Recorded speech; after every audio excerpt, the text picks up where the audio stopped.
Olá amigos, boa noite. Hoje eu vim gravar uma mensagem acerca de religião, o que é religião. Por quê? Porque frequentemente nós somos questionados por pessoas de convicção religiosa diferente acerca da singularidade do caráter definitivo da fé cristã. Tais pessoas argumentam que o cristianismo é uma entre tantas religiões e seitas, e que nós não devemos acentuar Jesus como o único caminho que leva ao Deus verdadeiro. Talvez você já ouviu a expressão que todo caminho leva a Deus, ou que Deus é um só. Mas nós sabemos muito bem que não é assim. Ou talvez você já foi chamado de religioso por estar vivendo diferente, acreditando e defendendo alguma ideia, relacionada à sua fé.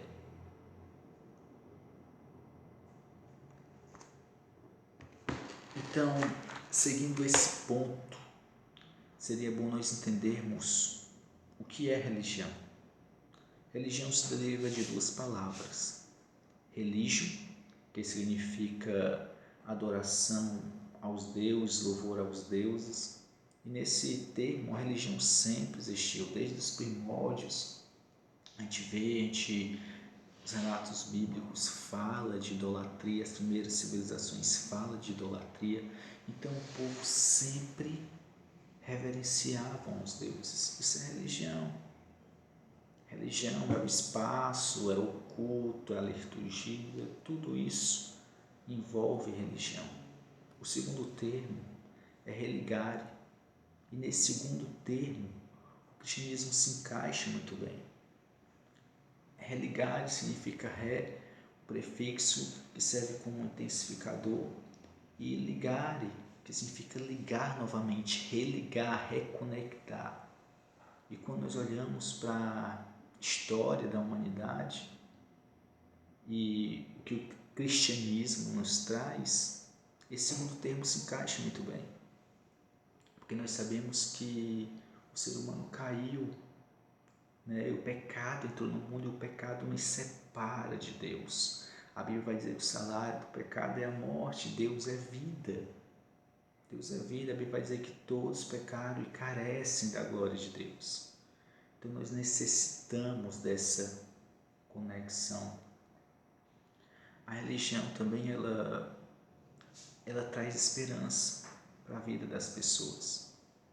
Quando nós encontramos uma pessoa sofrendo, passando por algum drama ou sofreu algum trauma, nós convidamos ela para a religião, para a nossa igreja, para a nossa congregação. Por quê? Porque lá ela vai escutar a palavra de esperança, vai fazer novas amizades. Então a religião também é isso, a religião ela traz esperança. Religião também tem a ver com espetáculo, tudo que envolve o cenário, todas as pessoas que atuam. Então existe um espetáculo, e nesse sentido o Brasil, a religião hoje em dia se tornou um espetáculo de horrores. Infelizmente, pessoas estão se decepcionando, estão se desligando da verdadeira religião, da linda religião que é o cristianismo, por conta desse espetáculo de horrores que está aí no mundo, o que se dizem ser religião cristã. E nós sabemos, amigos, que não é mediante a palavra de Deus. O apóstolo Paulo ele descreve muito bem o que é religião. Em Romanos capítulo 5, convido vocês a abrirem suas Bíblias. Romanos capítulo 5, versículo 6, diz assim: porque Cristo, quando nós ainda éramos fracos, morreu a seu tempo pelos ímpios. Dificilmente alguém morreria por um justo, pois poderá ser que pelo bom alguém se anime a morrer. mas Deus prova o seu amor para conosco pelo fato de ter Cristo morrido por nós, sendo nós ainda pecadores. Logo, muito mais agora, sendo justificado pelo seu sangue, seremos por ele salvos da ira. Porque se nós, quando inimigos, fomos reconciliados com Deus mediante a morte do seu Filho, muito mais estando já reconciliados, seremos salvos pela sua vida. E não apenas isto, mas também nos gloriamos em Deus por nosso Senhor Jesus Cristo, por intermédio de quem recebemos agora a reconciliação. Então o apóstolo Paulo vai dizer que nós fomos reconciliados com Deus por meio de Jesus Cristo. Cristo morreu por nós. Cristo morreu por nós, amigos, quando nós ainda éramos fracos, quando nós ainda nos éramos pecadores. Então a religião cristã, ela se baseia, ela está fundamentada na misericórdia de Deus. E eu e você precisamos entender a misericórdia do Senhor. As misericórdias do Senhor que se renovam a cada manhã em nossa vida. Nós carecemos, ainda continuamos carentes da glória de Deus. Precisamos clamar por ela de dia e de noite e entender o que nós somos e a natureza da graça cristã. Sabe, Jesus, quando ele pregou o Sermão do Monte, ele disse: bem-aventurados misericordiosos, porque alcançarão misericórdia. Bem-aventurados mansos, porque eles verão a Deus. No mesmo sermão, no Mateus capítulo 7, versículo 1, Jesus vai dizer que nós não devemos julgar as pessoas, porque à medida que nós julgamos, nós seremos julgados. À medida que nós julgamos, nós seremos julgados. Por que eu estou dizendo isso? Porque dentro da religião cristã tem tipos de pessoas. Desses tipos de pessoas, tem pessoas que acham melhores do que as outras. Isso não é cristianismo. O cristianismo é humildade. O cristianismo é mansidão. O cristianismo é amor, é bondade, é domínio próprio. Não é soberba, não existe soberba no cristianismo, no verdadeiro cristianismo. Se eu sou cristão e sou soberbo, ando com soberba, me achando melhor do que os outros, Pai, parece que a pessoa tem uma vara de medir e sai medindo os cristãos ali com a sua vara, sabendo quem é que se encaixa, quem é que não se encaixa, quem é que entra, quem é que não entra no reino de Deus. Sabe, Jesus morreu pelos meus pecados, Jesus morreu pelas minhas falhas, quando eu era fraco, quando eu nem conhecia Ele. Ele morreu por mim. Jesus, Ele ama todos, amigos. Jesus, Ele ama o doente, Jesus, Ele ama o fraco, Jesus, Ele ama uma pessoa que está presa nas drogas, uma pessoa que está presa na depressão, que não sai do lugar por causa ali dos seus problemas. Jesus a ama, e a misericórdia que me alcançou, alcança aquela pessoa, a misericórdia que alcança aquela pessoa, ela me alcança e eu também preciso dela, você também precisa dela. Essa é a natureza da graça cristã. Vamos deixar de ser cristãos que olha para o algueiro do olho do irmão e se esquece de tirar a trava dos nossos olhos, dos nossos próprios olhos. Paulo, ele entendeu a natureza da graça. Em 1 Timóteo,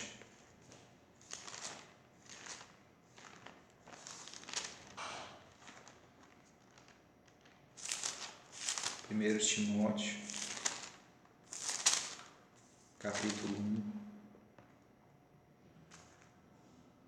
versículo 12, olha o que Paulo escreveu. Paulo disse assim: sou grato para com aquele que me fortaleceu, Jesus Cristo, nosso Senhor, que me considerou fiel, designou-me para o ministério. A mim, que noutro tempo era blasfemo, perseguidor e insolente, mas obtive misericórdia, pois fiz na ignorância e na incredulidade. Transbordou, porém, a graça do nosso Senhor, com a fé e o amor que há em Cristo Jesus. Fiel é a palavra e digna de toda aceitação, que Cristo Jesus veio ao mundo para salvar os pecadores, dos quais eu sou o principal. Mas por esta mesma razão me foi concedida misericórdia, para que em mim o principal evidenciasse Jesus Cristo, a sua completa longanimidade, e servisse eu de modelo a quantos hão de crer nele para a vida eterna. Sabe, Paulo entendeu aqui a natureza da graça. Paulo ele se identifica aqui como o principal pecador e a maneira que a graça de Deus o alcançou. E alcançou quando? Quando ele perseguia o povo, quando ele era blasfemo, quando ele era incrédulo, não acreditava em Jesus. A graça de Jesus o alcançou. A graça de Deus o alcançou. Ele disse: me alcançou para que eu servisse de modelo para todos que hão de crer. Às vezes as pessoas dizem assim, né? Me comparar com Paulo, se comparar com Paulo. Nós podemos nos comparar com Paulo, porque a graça que alcançou Paulo é a mesma que me alcançou e é a mesma que está estendida para salvar Cristo Jesus e o seu sacrifício. Aqui em Jeremias,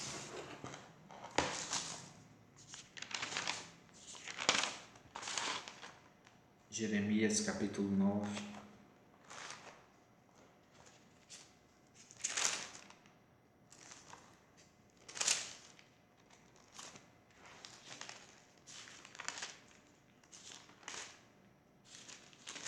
nos diz qual a vontade do Senhor. Jeremias 9, 23. Diz assim: assim diz o Senhor, não se glorie o sábio na sua sabedoria, nem o forte na sua força, nem o rico nas suas riquezas, mas o que se gloriar, glorie-se nisto, em me conhecer e saber que eu sou o Senhor e faço misericórdia, juízo e justiça na terra, porque destas coisas me agrado, diz o Senhor. Em que o Senhor se agrada? Quando nós buscamos conhecê-lo. Sabe, nós não temos nada para nos gloriar. Nós não temos nada, nós somos pó. Tudo é dele, tudo por ele, tudo que nós podemos ver, contemplar, os astros do céu, a natureza, eu e você pertencemos ao Senhor. Tudo é dele. Em que nós devemos nos gloriar? Porque temos algo a mais do que um irmão? De maneira nenhuma, longe de nós, soberba, longe de nós. que nós possamos agir com bondade, com misericórdia, com amor para com os outros. A Bíblia nos orienta a viver um verdadeiro cristianismo, um cristianismo sem acepção de pessoas. A Bíblia vai dizer que não devemos nos gloriar na nossa sabedoria, nem o forte deve se gloriar na sua força, nem o rico nas suas riquezas. Mas os que se gloriem nisto, em me conhecer e saber que eu sou o Senhor. É isso que agrada o Senhor. Em Isaías 66, versículo 2, diz assim: porque a minha mão fez todas essas coisas, e todas vieram a existir, diz o Senhor. Mas o homem para quem olharei é este, o aflito e abatido de espírito, que treme da minha palavra. O Senhor diz que Ele olha para o aflito e abatido de espírito. Abatido de espírito não significa uma pessoa que está triste, não, abatido, amargurado de maneira nenhuma. Abatido de espírito é as pessoas que são mansos, são bons, são longânimos, são misericordiosos e que tremem diante da palavra de Deus, em que busca conhecê-lo a cada dia, conhecer a sua vontade, a sua vontade. Amigos, que nós possamos viver o verdadeiro cristianismo, o cristianismo baseado na misericórdia do Senhor. E o meu convite para você é que você diga: Senhor, toma o teu lugar no meu coração. Não quero usar vara para medir ninguém. Se for usar uma vara para medir, que eu meça a mim mesmo, não os outros. Não os outros. Com os outros, que eu possa olhar com um olhar de misericórdia. Com os outros, que eu possa perdoar, assim como o Senhor me perdoa. Que nós possamos agir com nossos irmãos da maneira que Deus age com cada um de nós, na bondade, no amor, na misericórdia. Vamos orar? Bondoso e querido Deus, te louvamos, Senhor, pela tua bondade, pela tua misericórdia que nos alcançou e nos alcança todos os dias. Pai, que nós possamos ter um espírito humilde, que nós possamos, Pai, fazer a tua vontade, que nós possamos te conhecer através da tua palavra, te conhecer, Pai, te buscar diariamente, conhecer a tua vontade e praticar, tremer diante da tua palavra, porque nós sabemos que é isso que te alegra, Senhor. É sinceridade, é uma vida contigo, e que essa vara, Pai, que nós usamos para medir as pessoas, nós possamos lançar fora e viver, Pai, viver conforme o Senhor quer que nós vivamos. Em nome de Jesus, isso é o que nós queremos, Pai. O que nós não queremos é que naquele dia, no grande dia, escutar de Ti, Pai: apartai-vos de mim, nunca vos conheci. Ou então, ser chamado de raça de víbora. Nós não queremos isso, Pai. Não queremos ser cristãos de apenas aparência, mas nós queremos ser transformados. Por isso nós dizemos essa noite, Senhor, toma o teu lugar em nosso coração, em nome de Jesus.